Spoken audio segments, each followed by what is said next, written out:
Good morning. I'm Professor Preston. Today marks the 2-year anniversary of when I uploaded the first video on this channel. It feels like so long ago now, and what feels even longer ago was the years-long process of figuring out what kind of channel I wanted to make. I guess I'm still not entirely sure what kind of channel this is, because obviously I make video essays and commentary, but I also do stories sometimes, and it's all tied together by my utterly amateur art.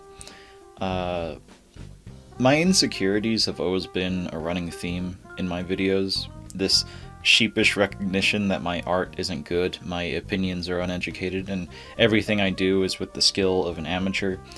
However, that sheepishness has evolved into a sort of weird acceptance over time. Like, I've accepted the fact that I'm not very talented artist, and, I'm not a very talented artist, and I'm okay with that.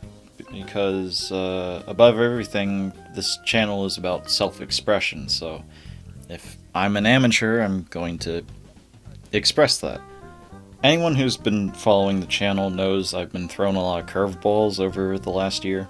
My Christmas special from last year was interesting because it was made during a time when I was losing my childhood home and recently got broken up with, but I was also told that I was moving to a new country and that I'd be given a year off to pursue YouTube full time. So that Christmas special was very bittersweet. I was mourning the loss of the life I knew while also expressing excitement and hope for the future and trying to be resilient. I began working on a redesign for the classroom and my supporting character Derek, while also revamping my own persona and replacing his gray coat with a silver coat, and the folds at the ends of his jeans were replaced with sky blue instead of light blue. I just made the entire design brighter. I was really excited to work on Season 3. My plan was to essentially stockpile episodes and then release them on a weekly basis, like Game Theory and other shows. I was going to make 12 episodes and release them one episode a week starting in June. I plan to accomplish this by spending 30 to 40 hours a week working on the channel because, it was going to be my full-time job, basically. Of course, plans had to change when it turns out that I was lied to, and I wouldn't be moving to a new country, and I wouldn't be working on YouTube full-time. Instead, I stayed in the state I lived in for 20 years and became a full-time dishwasher.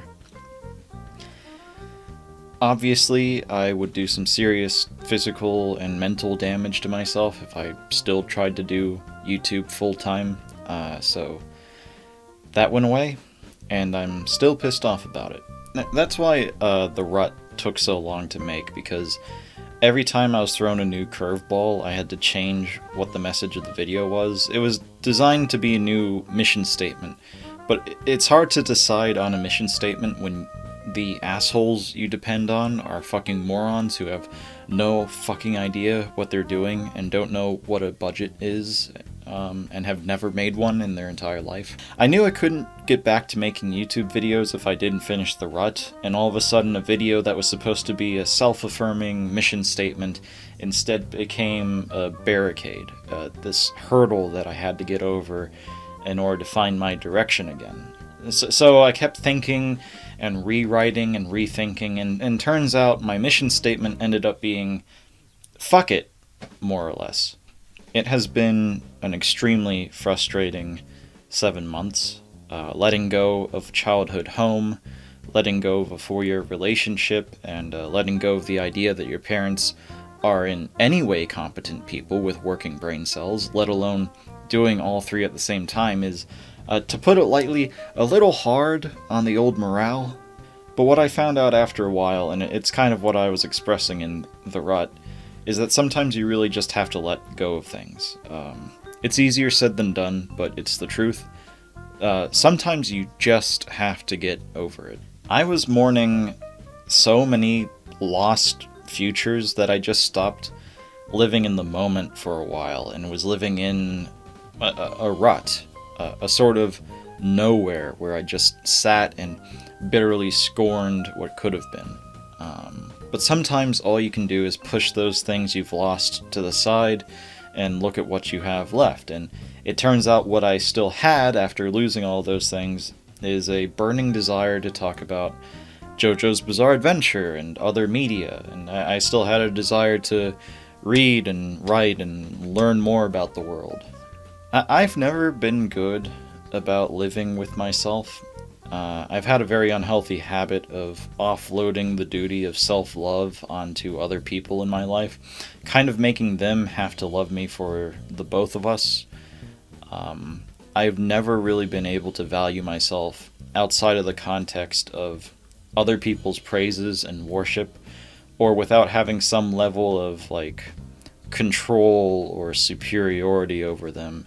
And that's led me to be extremely toxic my whole life. And in that sense, I've lived in the rut my entire life. This nowhere, this unbeing that I needed to fill with other people and their praises and their sympathies. It's a whole mess. I've been figuring out that that's kind of coming from my mom being a massive bitch. But it's my fault at the end of the day for not being more vigilant about my emotions and my actions. I'm working on liking myself and building things within myself that are worthy of liking. I'm teaching myself skills, I'm reading more, and trying to be accepting of my positive qualities so other people don't have to be accepting of them for me. It's a lot of work to do single-handedly when I have neither the time or money for professional therapy.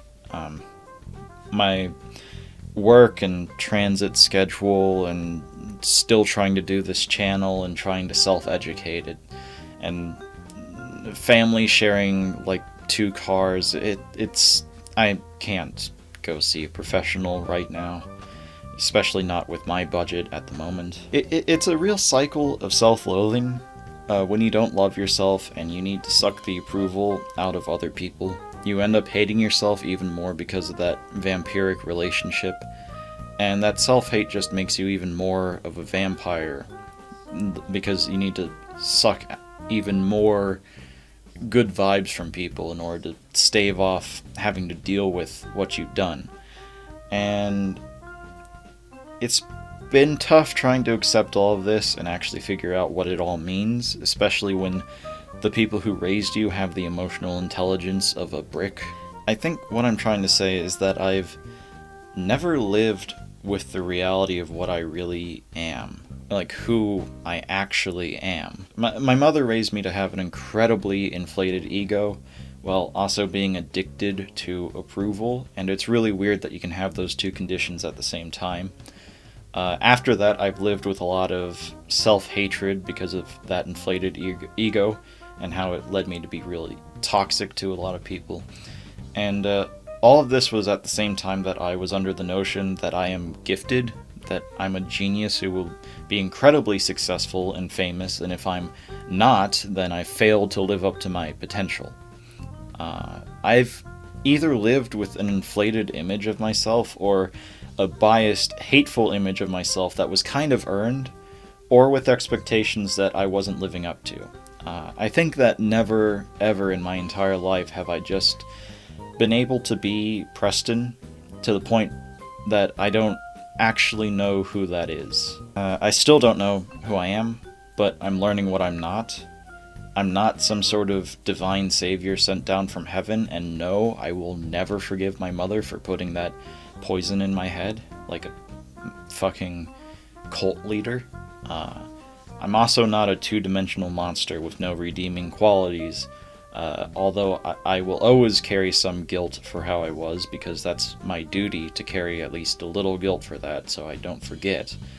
And no, I'm not a failed genius savant or a fallen gifted child, because those were never who I was. They're just labels put on me by an over-enthusiastic education system and a hedonistic parent. I am an amateur, and that's okay. I think the one thing I do actually know about myself is that I like talking about things, and I like to tinker with fiction and art, regardless of my skill level. I'm not failing to be an expert. I am successfully making stupid little videos.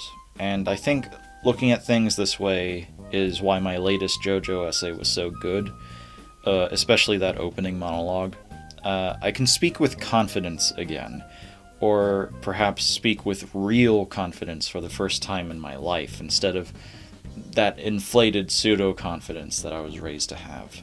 I think that this YouTube channel has been helpful to me because it's given me a new way to talk to myself. It's a way to explore what I'm good at and not good at.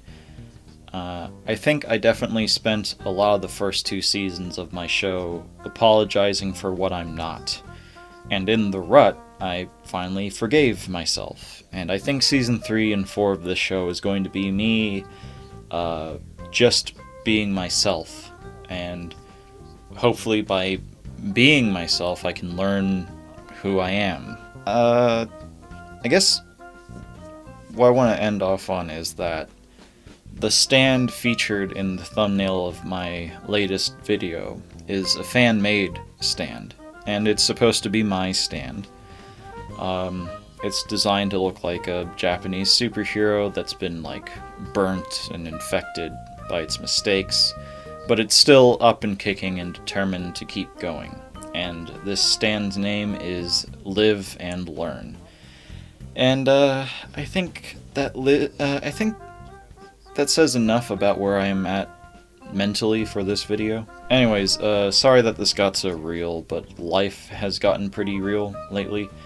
And as a channel I use for self-expression, I felt like I had to be honest here. Not my best year, honestly. Season 3 is going to be real small. Like, I'm only going to do a couple videos, probably 5 or 6 maximum. But next year, for season 4, I plan, plans always fall through, but I plan on putting out at least 1 episode of Professor Preston every month. So, yeah. Thanks for watching. It's been an interesting 2 years, and I hope you stay tuned. Catch you in the next one, I guess.